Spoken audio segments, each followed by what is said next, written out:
Hi, everyone. Welcome to another episode of Second Act Actors. I'm your host, Dr. Jana McMorney, and I'm still a medical doctor simultaneously trying to pursue a career in acting. My guest this week is Salma Dharsee. Oh my goodness. I was trying to think back to when Salma and I actually met. I think maybe we met at an industry party or something like that. Anyway, regardless, I showed up to an acting class and there she was. It was so exciting. And this was an in-person acting class. You all know I've had all these amazing experiences popping onto Zoom acting classes and seeing people that I know and then meeting them in, real life for the first time and it being very exciting. Salma and I are, I guess, post-pandemic friends. I got to meet her in person, and then I got to be in acting class with her in person. Oh my gosh, what is this life? Real people in real places. Phenomenal.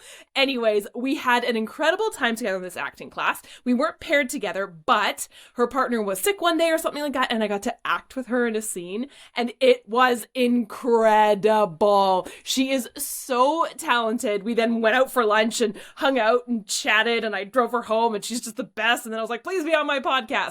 And she was. Please enjoy the incredible story of the incredible Salma Dharsee.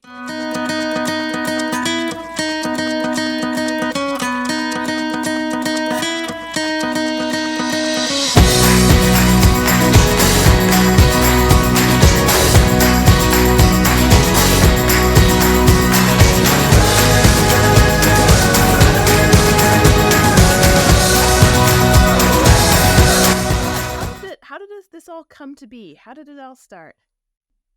The basic story I tell people is I have a degree in engineering. And I did engineering because I had to go to university and I had to pay for it myself.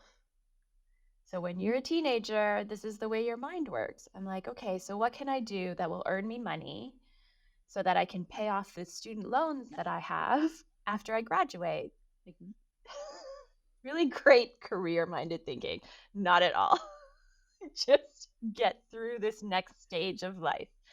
I was like, a professional degree is good. A professional degree that doesn't require post work, like within 4 to 5 years, I'll be done and then I can get out. So engineering it was, and I could do the math and the science. I didn't really like it. I like learning though, so that part was good. But then when it came to all the testing, all the other stuff, I hated it. I went out and did it. I worked in project management, design and construction, design coordination, construction management work for almost 10 years. And I even tried making it work. Like, I didn't want my degree or anything to go to waste, even though I knew it was a bad decision and it wasn't right for me. I really wanted to try and make the best of it because I had invested all this time and money into it. And I tried. And then as I was coming to like later on, I did really incredible work. I helped build buildings that house fantastic institutions. I worked in water and wastewater treatment, like really life-affirming kind of stuff. I worked overseas for a year doing some strategic planning for a large NGO and helping them kind of plan out the areas where they were going to be helping people next. Like, really good work. And at the end of the day, I'd come home and I'm like, I did really good work today, and I don't feel fulfilled. And that was really difficult to acknowledge. And when I finally kind of like, I used earning good money to then like save up because I knew I was going to make a change. I didn't know what it was going to be, but it was going to be a change. And I also started taking different classes, like just rediscovering like, what did I love doing that no one made me do as a kid? And that was really like how I started. Like, I used to dance. No one made me do it. I would choreograph my own dances. I would go and like submit for shows. We danced in like the Cabbagetown Festival parade. Like, there was all kinds of stuff. And we did that ourselves. Like, I did it. I did it with a couple of my friends. And I started there and kind of like started the exploration. And like, when you're in your late 20s, coming up to 30, you can't just suddenly be like, I'm going to be a dancer. Like, every dancer I spoke to at that age, they're like, yeah, we're I'm looking for my next thing. Yeah. Because this is the age at which either you know you can make it to a highly competitive level, like being like ballerina for the National Ballet, or you're kind of figuring out what your next step is. Like, how do you either you're teaching, starting a studio, or in many of our cases, like we looked at acting because there's still this beautiful creative part, and that's what I found was really missing in my old work, is that there's huge lack of creativity in my work. Yeah, and that's what I could still find in acting. And then when I was like trying out different things, I took an acting class. It's like, maybe this will be cool. And the ability to be analytical and creative really like hooked me. Like, I get to super analytical for a script. Like, what are they saying? Why are they saying that? How do they feel? Like, all those questions. And it uses my creativity to then give it life and depth and dimensions, like not just 3 dimensions, but like emotional dimension and all kinds of things that I can't do as a design and construction manager or an engineer. You are speaking to my soul. Oh my Yeah. God. Like, so much is like making my brain just go, yay. Yeah. And that's like one of Oh, the things I learned. I'll show you one of my stickies. This is me. I want creativity. I need independence and freedom. I still need to connect with people. I love learning and I want a sense of adventure. mm, So, like, if it has those things, then I can say yes.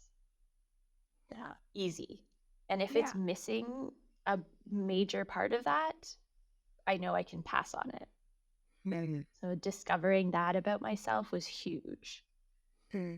And just reminding myself, like, if I'm feeling unhappy or if I'm feeling like there's lack somewhere, I look at that sticky and I'm like, which area is missing? Hmm. And then I'm like, and then I know what I can do. Like, then I can figure it out really quickly. Like, if I'm feeling a lack of connection, I'm like, I can reach out to community. Or like sometimes it's a lack of adventure. And I'm like, well, then maybe I need to find another project. Maybe I need to chat with some people and find a sense of adventure. Or maybe I just haven't traveled and I need to get out of town, do some like fun stuff, see a show, something. Yeah. Tell me a bit more about like those things that are on your sticky. Yeah. I think a lot of people, when they feel that sensation that you were feeling of, I'm doing a society approved work, I am contributing to society, people are grateful. But when they come home, they're feeling unfulfilled, like you were feeling. Yeah. I would think, and I've heard this from others, and I'm feeling it myself, it'd be hard to kind of sit down with yourself and figure out which of those things is the thing that's the most bothering you right now, right? For me, it would be like, hey, I'm feeling blah, and it's a muddle, it's a mess, it's muddy water of all of those things you just listed, and, different for different people. How do you tease out what is missing? Like, how did you figure out, oh, I need connection right now. Oh, I need adventure right now. How do you figure that out? I think it's a combination of things. So knowing this list, like making this list was a huge process in itself. Like one so there's a lot of personal development work, like self-discovery that goes into finding this path. And I kind of brushed over that. But just like reading books, like I investigated things like the Firestarter series. I think it's Danielle, I don't know what her name is, but if you look up the Firestarter series, and then I also read Beautiful Money by Leanne Jacobs, which I really appreciated. And one of the things she talks about in that book was think of yourself as a business. Like if you're going to earn money doing something and you want it to be fulfilling, you have to kind of approach it from the fact that you are a business. So what's your vision statement? What's your mission? What are your company values? And figuring out that, like, I could tell you easily that I want to help people tell their stories with empathy and a sense of humor. That would be my mission or my vision. And I can do that in multiple ways. I don't have to be an actor to fulfill that. And these would be like the little list is kind of like my values or if I was a company, it would be like the values, like teamwork would be a value or integrity is a value, creativity, like approaching everything with that draws on my creativity is going to make me successful as me as a company. Though I don't like to think of myself as a company, it's very impersonal. It helped me to arrange my thoughts to figure out what it was that I needed as an individual without society telling me anything. And so having done all of that work, sorry, my cat just jumped on the back of a chair and almost knocked over a light. Okay, he's all good. I love when cats. He's 4 months old. He oh my goodness. Interesting things. So I was just saying that, like, it's a lot of work to come to that point. And you asked me how I know it's one of these things. It's usually because I'm lost in the weeds that I haven't looked at this list. But as soon as I come back to the list, I can see it right away. It'll jump out at me. And it's having done all that work that makes it then easier to know what's missing. Because this is very specific to me. For somebody else, connection may actually mean family. Or it could be socializing.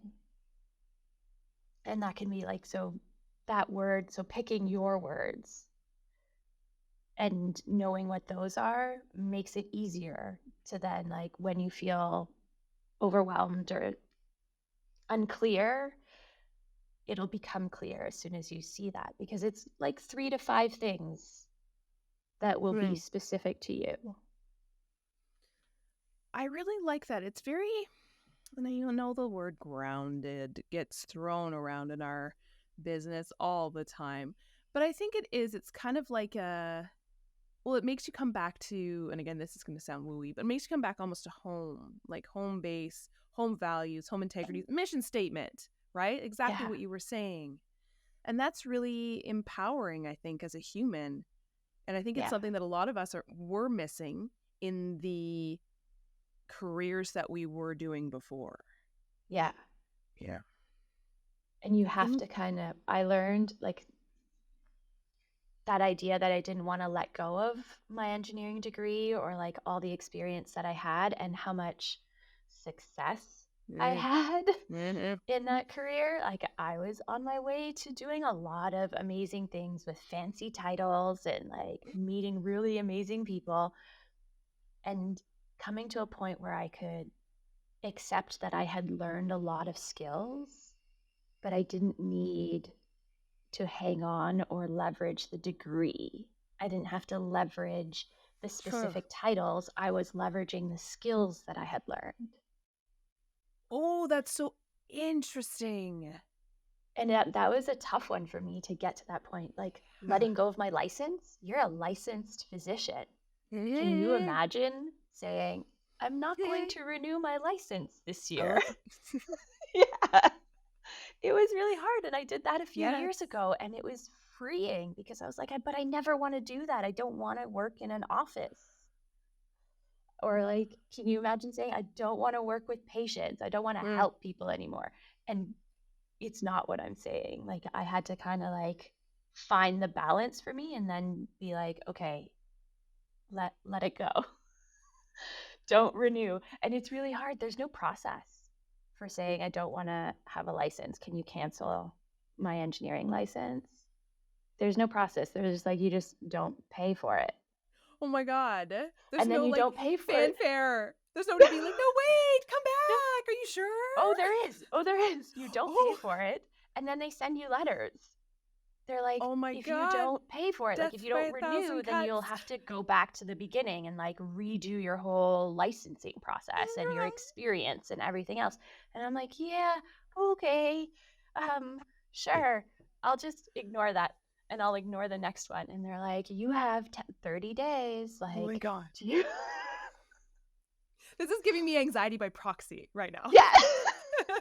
It was so difficult because there's no letter that you can write and just be like, cancel this. And then they're like, Right. okay, great, we'll cancel it. Done. They're just like, you don't pay. And then it will Oh, pass. See, I can feel it. Like, oh my God.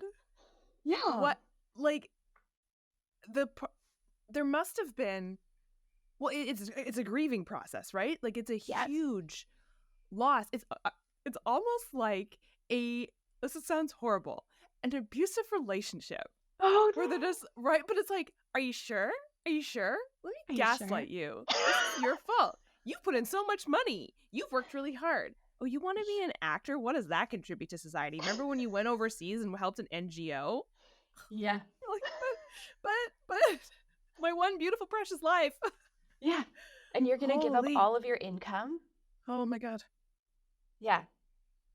I was It's like- making almost 6 figures. Like, Mm-hmm. it was not something easy to walk away from. Yeah. Yeah. Well, and it's interesting because I talk to people who've had similar situations, right? Like I've talked to like lawyers and doctors, engineers, people who make a lot of money, yes, but it's because of the amount of like, education and stuff like that that you had to go through. That's a whole other conversation in and of itself, whatever. But it's usually these career paths that required such tunnel vision focus for an extended amount of time, usually in your glory days, your 20s, where you can't look at anything else around you. They don't let you look at anything else around you, but also you shouldn't look at anything else around you because this is how you become successful in this. Yeah.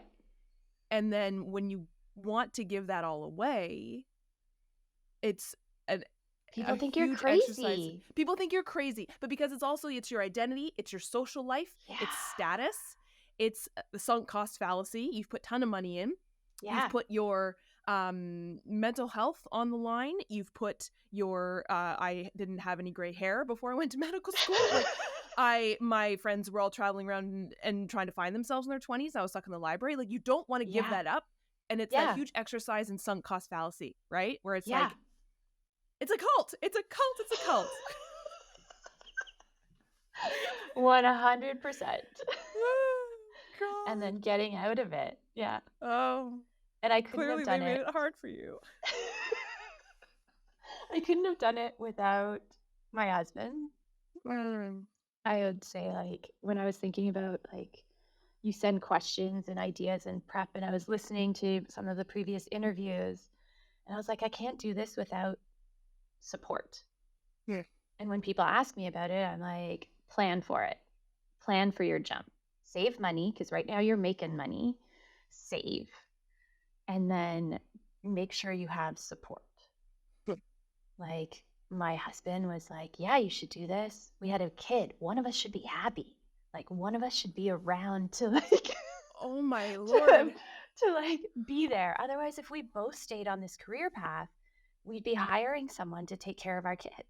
And he would be raised by somebody else. Or, like, we would hardly see him because when they're tiny, they sleep 12 to 14 hours a day, like, until they start getting older. Like, now he sleeps less. But that kind of stuff. So he was just like, if you know something that's going to make you happy, do it. One of us needs to do it. One of us needs to show our child what it is like to be, like, fulfilled by how you spend your day all day. Right now, my husband comes home and he's stressed. And he's just like, I need time to disconnect from my day so that I can actually express how much I love being with my family. Because it's a lot of work. Yes. Yeah. And so this made me think of one, like all the differences between different generations. But you said something right at the beginning, and it was, I was a teenager and I needed to go to university to do a career and I needed to pay for it myself. Yeah. Did that come from, was that like something that happened because your family was like, you have to go to university, you have to pay for it yourself, or somebody around you? Or was it just you saying this is a value that I have? Where'd that come from? Family, for sure. Interesting. Yeah. Yeah. Definitely, like immigrant parents. Mm-hmm. I was born here, my parents were born elsewhere. Yep. They had to do a lot of it themselves. Sure. And also, they couldn't afford to help me, but they wanted it to be good for me. Like, they wanted a better life for me. And they're like, we can't afford to do it. So, when you apply for OSAP, you'll get the full amount. There won't be any problem there. We don't make any money. Yeah. And so it was just always there. And I never, like, there were no artists in my family. We didn't Okay. have a lot of people. Sorry. There's like a little baby. Hi. Like, Who is this? this is Rafiki. Oh my gosh. Hi, Rafiki. Yeah. He was You're my second cat guest. attention.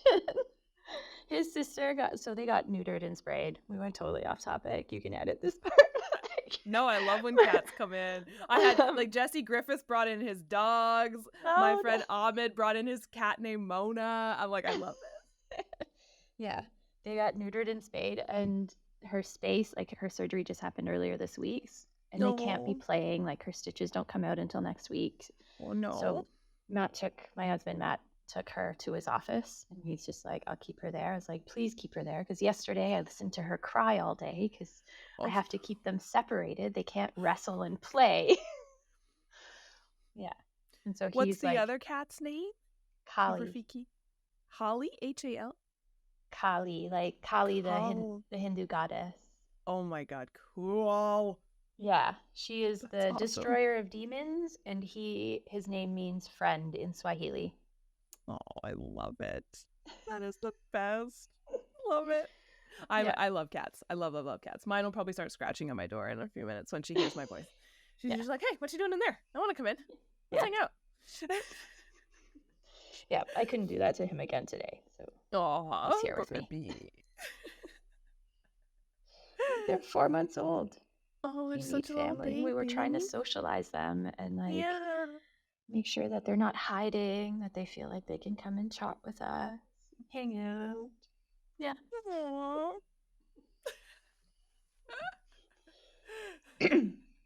All right, so I was saying something about my family.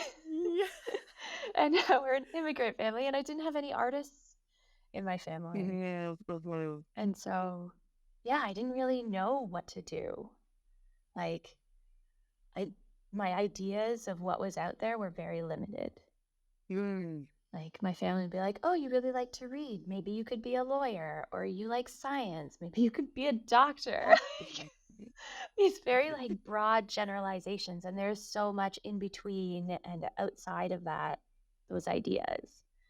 So it was kind of like, if I did a science degree, then I'd work in a lab, and I'm like, I don't want to work in a lab. And English classes, like writing, I didn't want to do any arts degree because it would involve a lot of writing, and I hated writing. And I realized later on that I hated writing because I had to write about things that had no personal connection to me. Like, teachers would be like, Shakespeare is universal, or like Bronte or Tom Hardy or whoever it was, like some British person. I'm like, you guys have no connection to my life. They all like no connection to how I was growing up or like the experiences I was having. And so I hated writing. And I realized later on, because I also did, like, side note, I went and did like a postgraduate public relations certificate.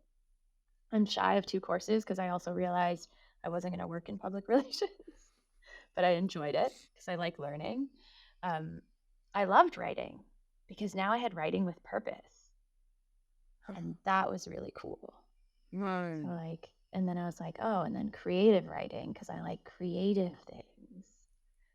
Like these, like, so that's how like I figured out that those 5 things that kind of determine where my fulfillment comes from.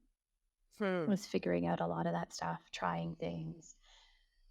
And that's how I ended up in engineering, because all of those other things, to bring it back, was all of those other ideas didn't work. Even co-op, like co-op didn't help that much.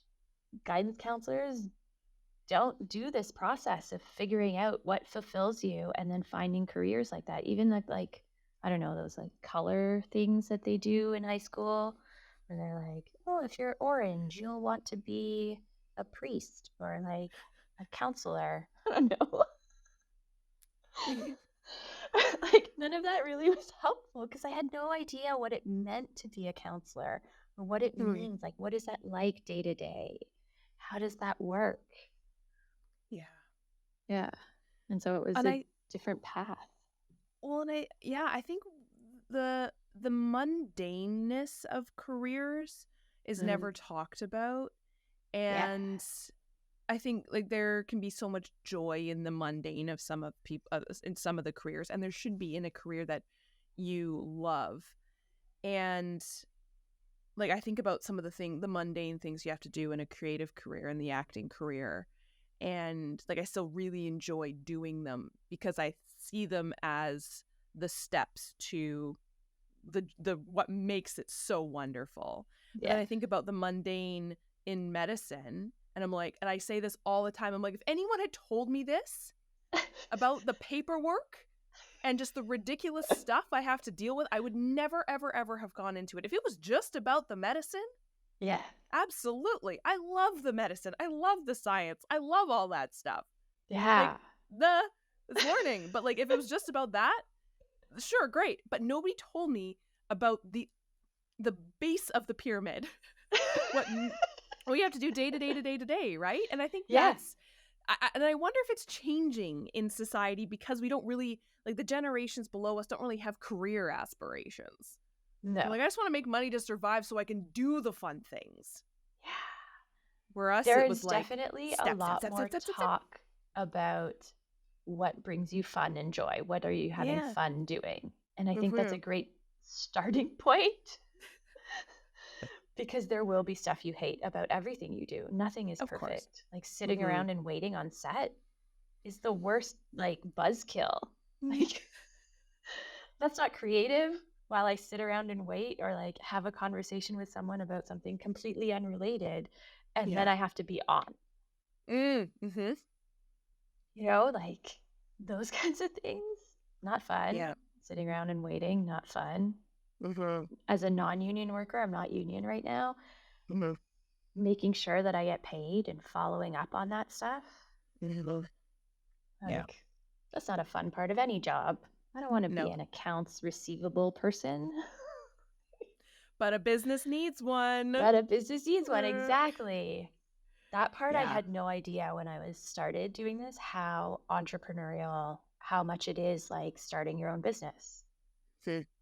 That's part of that mundane of like setting it all up, seeing Yeah. it as a team, seeing all of my auditions as proposals Yeah. because we're going to make a story or build a film as a team. And so we're like, there's a lead, like the director, the producers are there trying to build their team. And I'm offering a proposal of like, here's how I would portray this character. Here's the energy that I bring. Here's the thoughtfulness that I have put into this. And do you think it'll match? It's a proposal to me. Yeah, I like that. And I think one of the big reasons why we see such atrophy and people quitting acting is well, again, just quitting any business because they don't realize the mundane, right? They don't realize it. I think it's especially notorious in the creative careers when people only see the outcome, only see the finished product, and then when they actually are in the thick of it, they're shocked at how boring it is, right? How much waiting around it is and stuff like that. But I think I like that because again, it makes you realize that you are part of the bigger picture as opposed to like the actor makes the movie, right? No. Like you're just one part of this. You're just one proposal for a bigger build. Yeah. Yeah. Can I ask a quick question? And Mm-hmm.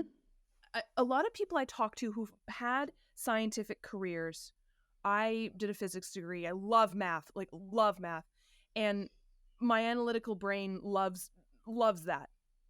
And there's a worry I know that I had when I started doing more creative stuff, that if I started thinking about so much of the script analysis, so much of the math, of the science, of the physics of a scene, of the business of it all, that the creativity would get pushed aside, or would be lessened. There just wouldn't be, like, I only have space for so much, and I'm so much analytical, and the creativity is now gone, and now it looks too engineered. Oh geez, that's bad. Okay. But like, was that something that ever came up for you? I think it comes up in different ways, but yeah, it does come up because I try and get coaching and I'm in class regularly, and that's where I'll see it. If I've overthought something, a coach or an instructor will remind me to like stop thinking about it because they can see it. And I think one of the things that happened, it's funny that you bring this up, there is a new balance to be found. I was doing crazy like analytical work, project management. Like construction project management is unlike other project management. It is not going to be like IT project management where things happen. Like if people who know what I'm saying will know what I'm saying. Like IT project management, the steps are always the same. It's a little bit more predictable when like you do those PMPs. That's what it's kind of designed for. It doesn't work in a construction project because each project will be so unique to itself. The logistics of it, the like how you do things, the order of things. I also did instead of doing buildings from new, all the things I did were retrofit buildings. So you're working with existing conditions, trying to upgrade structure, trying to build something new while the other side of it is live. So while like a system is running. So there is like, it required something of me that I needed to, how do I describe this? It's a different skill. And I was like really sharp. Because my husband once looked at me, he's like, you've gone soft. And it wasn't soft. It was a joke. It was just that like my brain wasn't so hyped up all the time anymore because I balanced in with more creativity. It wasn't that I wasn't smart enough or not capable to do those things. It was that I let go of that high pressure situation and that need to like have my brain work that way because I don't need it anymore. Like I don't need to run my home like I did in a construction site or a design project where you're like, okay, we gotta like, if we don't hit the design deadline, if we don't get these deadlines, if we don't hit this, like who do I need to push? Whose fire needs to be bigger so that they get it done? I don't need to do that. Like the people, the things that I manage now is just my life.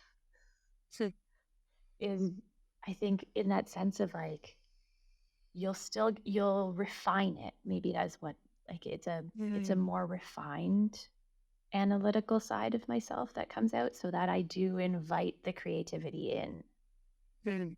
And I'm not using the like super skills on my script. I'm bringing in the creative feeling side as part of the analytical. Like, I don't know if I described that right, but and that makes total sense. And I think it mirrors what you said a little earlier, that, and it was a big realization for me, is that none of the skills that you have learned disappear in a puff of smoke when you decide to change your career. Yeah. And there's so many transferable skills. Yeah, the piece of paper doesn't transfer, but your skills that you've developed over time are not just going to leave you, and you have like, and that is who you are. Do you notice anything else that you've been able to bring in from your engineering career into acting? Yeah, lots. I think, and it's those Yay. skills. But like when I first started, I would look up like what makes a successful actor. Like you'd see these like top 10 skills for a successful actor, all these things. And like 9 out of them are things like show up on time, do your homework, like manage your time, get there on time. Like all these like things that reinforce the idea of a flaky artist. And I was like, oh. And like that they needed to be reminded of like basically do your job makes me a good actor. And so I was just like, and those are the skills that I bring. Like, I know how to show up on time. I know how to do my homework. I know how to, like, maybe memorizing is a new skill, but I know how, if I know it's a skill I will struggle with, if I know it's something that will take me more time, I know that I need to allow for more time for that. Right? Like, I know that I can't do it the night before. This is something that I will have to start doing a few days before, a week before, depending on how much of it is. And yeah, so a lot. Like, anyone who's looked at those lists of like what makes you successful, be professional. Like, don't come in and hug people. I'm like, who hugs people? Like, you don't hug a stranger unless you've asked them. So like things that come from the business world, like learning the etiquette was super quick and easy. I'm like, it's a professional situation. Don't make it personal. I don't announce my personal life when I walk into a meeting. So when I go into an audition room, I'm not going to announce my personal life. So those kinds of things, like, are all those little things. Like, yeah, I brought all those skills in with me, and it was just working on the skills that are very specific to acting.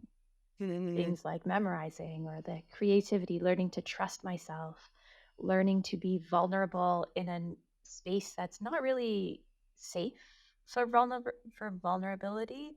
Like, that was one of the things I learned, was going into an audition room, you have to learn to be vulnerable in an unsafe space, which your body will be like, you don't cry in front of strangers.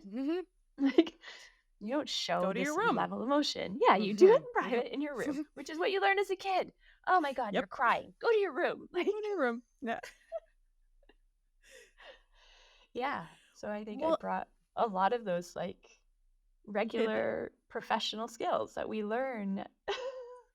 it's so funny because the whole time when you're saying, I'm laughing in my head, laughing out loud, because what is so great about that is all of those things, like you're saying, we all have them from our careers before. They will never leave. They're also ingrained in us. Like, Yeah. I don't do things the night before. I don't cram.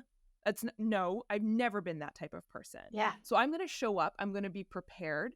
I know tech stuff is easy, right? Everything, all of this stuff, 9 out of 10 things that you just listed, easy peasy. That's me, no problem. I'm a delight. I'll be there on time. I'll be professional. I'll be courteous. I'm going to do a great job.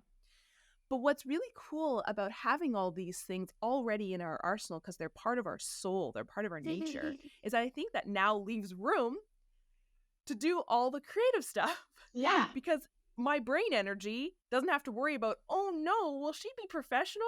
Of course she's going to be professional. I always will and always have been. That's me.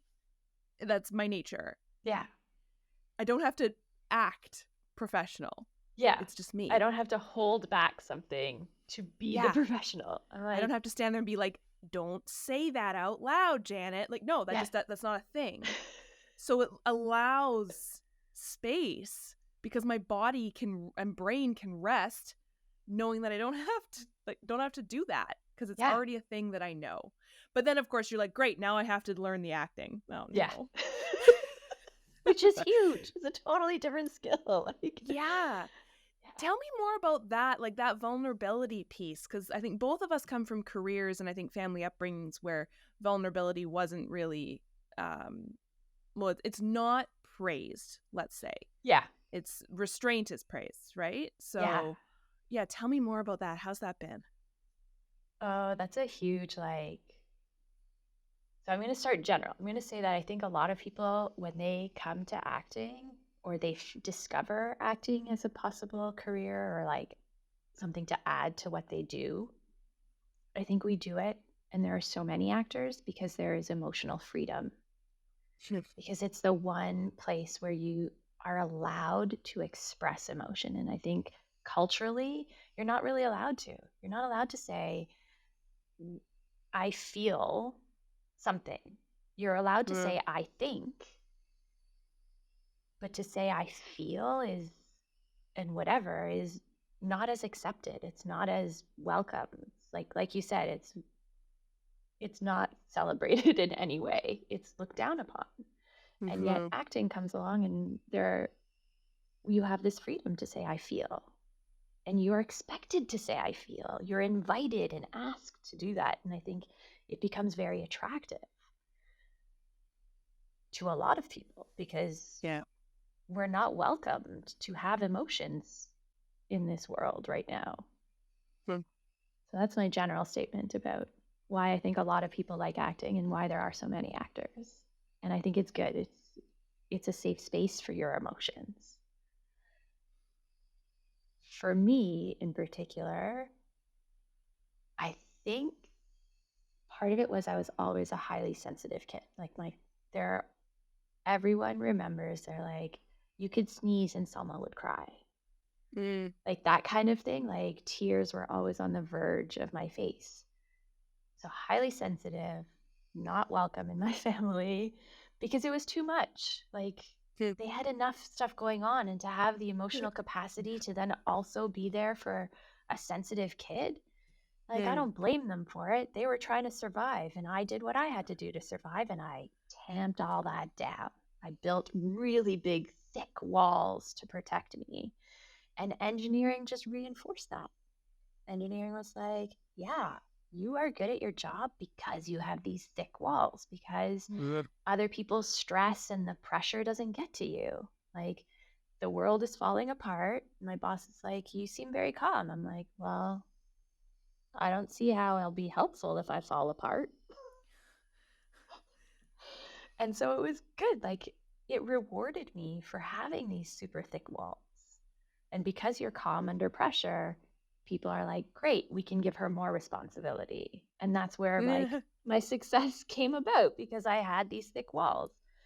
And it took a lot of work, like personal work, professional work. Like I I remember being in class and the scene had the other character yelling at my character, and I needed to defend myself or at least say something in return. And so my scene partner, amazing scene partner, brought it. Like he brought it. And my reaction was to shut it down. Mm. And that was a huge learning moment, because the instructor, like up until then, I was doing fine. And I discovered this very strong personal thing, because in my family, yelling happened a lot. And you were safe when you had no reaction to it. Mm. And we watched, like we recorded it, and you see me have nothing. And he's like, you need to react to that. And I'm like, I am reacting to it. You just can't see it. Like this, like learning about being a person. And for myself, like there are a lot of moments and there are a lot of um, acting classes or acting skills classes where you learn to show your emotions. They're very therapeutic. But there is a reminder that this is not therapy. Mm. Because for me to take down those walls, I needed to have some level of therapy. And I didn't go Yeah. professionally, but I did need to recognize that I need to address the personal reasons why these walls were built. And I can't put that on my acting teachers or on my acting scene partners. Like that's something I needed to do on my own, and then bring some of that work and figure out where my own lines are. Mm. Because there are things that as actors we should be able to say, you know what, I'm not comfortable doing that. But you can't know that unless you've done some level of personal work. Mm. Otherwise, you end up like using chemical substitutes to help you manage, which is Yeah. so dangerous. And there are so many stories of actors who have suffered because of those chemical use, Mhm. chemical abuse, pharmaceuticals. Because even Mhm. a physician, they're not going to help you with therapy. They're going to be like, you tell me that you have this problem, and wait, I do have a pharmaceutical you can use to help you. Mhm. And then there's like the upper and the downer and the upper and the downer, because in order to do challenging storytelling, really in-depth stuff, the stuff that like our physiological reaction when we're watching TV and we're so drawn in is because that person is feeling that for real. That actor is feeling it for real. And for an actor to do that, like you carry a lot. And that process of discovery for myself was like some days was good, some days was not good, some like, and in the end I think it's a benefit because now I have access to emotion that was behind like really thick walls, like trapped in a box, buried Right. deep in the ground and unmarked. And yeah, so like I don't know if I answered that well. Yes. And I think I relate to that a lot. And it's something that I've discussed with a lot of other second act actors who, like exactly what we were saying, one came from immigrant families or even just families who said emotion is weakness, don't show it. Or when you cry, go to your room. So, as a personal anecdote, that was how I was raised. And last summer, I was in a play where I had to cry, and the tears came fine because I know how to cry. I can cry. I cried in Matilda. But my initial reaction, and the director caught it every time, was to turn my whole body upstage, away from the audience, and like try and flee. Right? Try to flee. Yeah, to hide it because you're not hide supposed to it. show it to everybody. You're not supposed to show it. And I think the importance of therapy cannot be understated. And I've said this a bajillion times.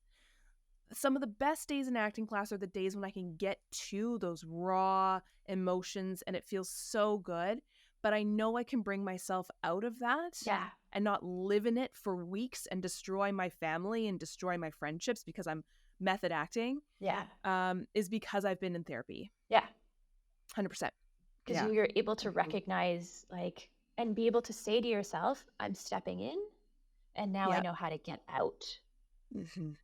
Which is because your brain doesn't know the difference. Yeah. It's like you're crying. It doesn't know you're crying on stage. No. Right? You need to be able to, like you're saying, tap in, tap out. Yeah. So and the your tapping brain is out aware. is the huge part of it. Like getting in, everyone's like, yeah, I can get in. But like the getting out, the not carrying it, like taking it off and setting it aside so that you can live your real life. That skill is really important. Absolutely. Very difficult, still learning.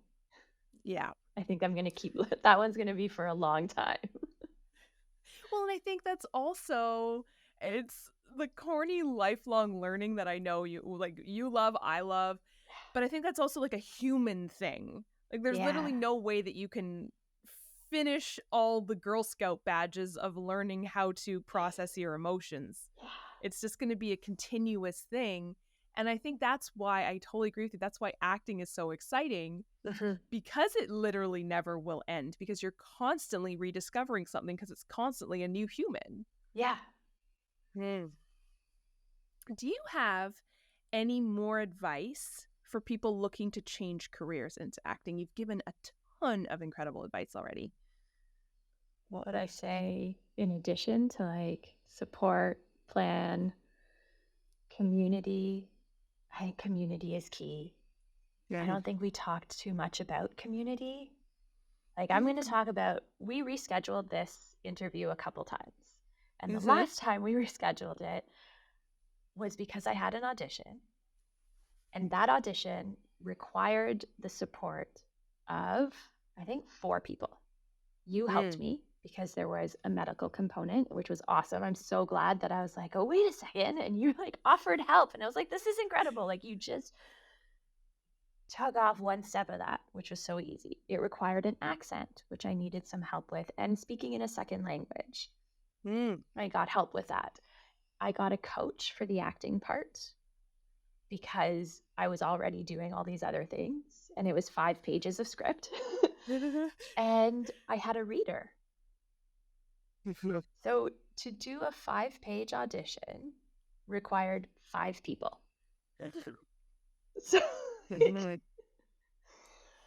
So yeah, like community, like just to do that one audition it was a more challenging audition, I'll give you that. Like most auditions don't require another language and an accent or like medical Or technical medical stuff. jargon? Yeah. Yeah. And like, what does it mean to have a seizure? What kind of seizure? What are they talking about? Mhm. Like, most of them don't. But when you build a community, when you start talking to people, because not everyone that I spoke to, like, we haven't acted together before. We're not real, like, Mhm. I think the first time I met you was a voiceover class. Yeah. And then we didn't really chat until I saw you at another event. Mhm. The person who helped me with the language stuff is a friend of the family. So like that kind of community, it's beyond just like your tiny circle. And I'm an introvert, so my circles tend to be smaller. If you're an extrovert, this is easy for you. But yeah, building that community, not being afraid to Mhm. like we're being vulnerable. Be vulnerable for your profession. Be vulnerable outside of just the acting and chat with people. Mhm. And when some Mhm. people are like, what does that mean? Or like, my mom was great. My mom. She asked me how things were going when I first started. And I said, oh, I had like 10 auditions. She's like, oh, did you get one? And I was like, no, I didn't book any of those 10 auditions. And she's like, oh, maybe you should think of doing something else. It's like, that's not how it works. And I was very reactive because this was Yeah, of early on. course. And I was just like, no. And I walked away. I just had to move on from that. But now I can say that's not how it works. Like, you will do 10 auditions and you will get nothing. And that's perfectly normal. You'll feel like you've done 10 interviews and not gotten a job. And it's not the Mhm. same. So that kind of that shift and being able to have the calmness to respond to people who are just like trying to be curious about your life and this change that you're including into it, that you're making. Yeah. 10 Yeah. auditions. Maybe you should change careers. Like maybe you should let this one go now and move on to something else. You That kind of- tried. You You tried. tried. You tried. Yeah. Yeah. Time to quit. Do you And have think now community so that you can go and tell these stories and they get it. and we get it. Yeah. They You're get like, it. They're mhm. like, yeah, my Yeah. mom said the same thing. She said it last week, though, Nobody and is I've been in this doing this for 10 alone. years. Yeah. Do you think would your parents or family describe you as an actor these days? I think they've started to. It took me a while Woo! to say it without adding something else to it, without being like, Mm. oh, but I just started. Or like, I Right. used to be an engineer. Or like trying to justify it or be like, I'm better than an actor because actors have a bad Mhm. reputation. Yep. Yeah. It's funny because you either have a bad reputation or you're like Viola Davis. Like, and Mm. people are like, oh my God, that's incredible. Yeah. Yeah. I Or remember you're a flaky chatting artist. well, and that's the thing, right? And I think that's where a lot of people don't again, it's the mundane. Working actor Yeah. is a career. Yeah. And I think I didn't even know that was a thing until I started doing this podcast and I met a bunch of them. Yeah. Like, you're just a working actor. I say just not to minimize what they're doing, but you know what I mean? They're not Brie Larson. Yeah. They're working and they're making a living and they're doing their thing. I'm Yeah. like, yeah, working actor. I'm like, oh, Working actor. didn't know that. I spoke to somebody else and I was like, not everybody is the CEO. Not everybody is a president. There's middle management. Oh, The ones who show up, do their job, and then they go home. They're middle management and they make a great living. analogy. Yes. And that's where most people are. And it's Do you good. and it's good, yes. And that's the thing, right? It's what makes the company work. Yeah. Yeah, I'm sure we would all like to be the CEO one day, but right now, I kind of want to be that person who just says, here's your coffee, Samuel L. Jackson's character. Yeah. Like, Yeah. would love that. Yeah. Do you have any favorite moments from being on set or being in class or anything like that so far? I don't know. I love being in class. I have to say that's definitely one of my favorite places because I get to experiment. I get to try different things. I can push myself, and I meet people, like other people who are acting. The people who read for me are people that I met in class mostly. And Mm-hmm. one person I met doing background who's in the same situation, who gets it, like we can chat about it. We have time during the day, unlike most other people who have regular jobs, who have real jobs. Can you read for me? It's 2 p.m. on a Tuesday. Yeah, sure. Yeah, sure. Mm-hmm. Yeah, that kind of stuff. Like I definitely, class is my favorite place right now. Mm-hmm. Like there are some fun things. I don't know, like people will come back to this, and I finally had a commercial I did get a ton of airplay, which like I'll say it here, like H&R Block Canada, quiet quitting. It was on, like they threw money to get like so much airplay. And it was very exciting to finally people like message and be like, "Oh my God, I saw you. That's so cool. Congratulations. I keep hearing your voice. I keep seeing your face." It was nice to have that. I'd say like that's a highlight. Even though in the moment I'm like, Absolutely. guys, I've been doing this for a while now. It just happens that I like some company was like, we're going to invest a lot of money. I think, oh, on that same note, my husband said something really nice. Like when I talk about people who are supportive, I was just like, I did the job and like, I'm really happy that I got selected for it. And he commented and he made this observation that they knew they were going to spend this much money to like get the airplay that it's gotten. They knew and they hired you. And I was like, Hell yeah. oh, yeah. Like, those are Ooh, the that feels nice so things that people good. make. Like, for him to Yes. say that was just like, oh, I didn't even think of that. And he's like, and they Oh hired my you. goodness. Like, if when it comes, like, one day, if I ever get a chance to make an acceptance speech, he's going to be at the top of that list. Hell yeah. That's For the things he wonderful. says. Yeah. Like that. Like, I didn't even think What of an that. observation. Yeah. What an observation from somebody external, right? Yeah. Like that's just how powerful. Yeah. So take that with you, like all the work you've done. And like when someone puts it out there, they knew that it was going to cost some money to do that. Even entering a film festival, those thoughts and plans are happening beforehand. And when they hire you as an actor, even if it's an indie project and you're like, oh, it's free, or a student project, like they hired you knowing that they're going to do something with that, wanting to do something with that. And they picked you. So for all those moments when you have low self-esteem, because that happens a lot when you're an actor, because there's so much rejection and it's difficult to shed that. Even the little projects, you never know what's going to happen. And it's kind of like, I was just like, woohoo, I booked a commercial. No one's going to see. That's what I thought when I booked it. I was just like, I'm going to get paid. And then they went big with it, which was kind of fun.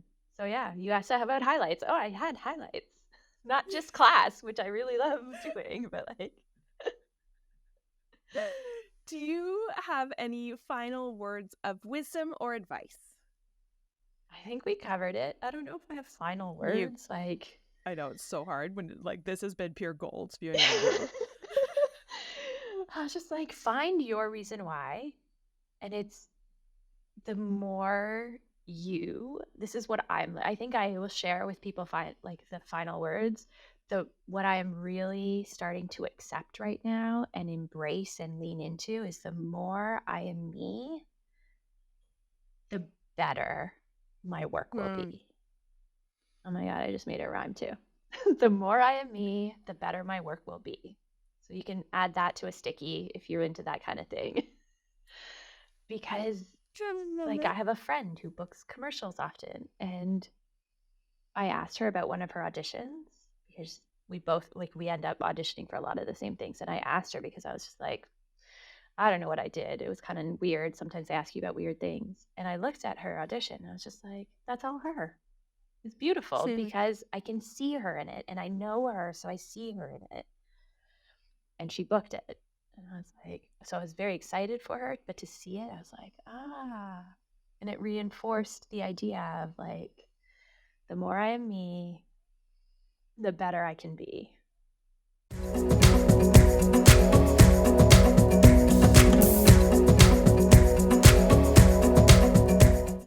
Thank you everyone for tuning in, and thank you, Salma, for being my guest this week. Y'all, I check how to pronounce everyone's name, right? I would check if your name was John Smith. I would ask you to send me a voice note how to pronounce your name. And Salma sent me how to pronounce her name, and it was the most delightful voice note ever. She said her name beautifully in her beautiful, beautiful voice, and said some lovely things as well, too. And I will probably keep that voice note forever because she is such a gem, as you just heard. I hope you will all tune in next week for another episode of Second Act Actors. Bye!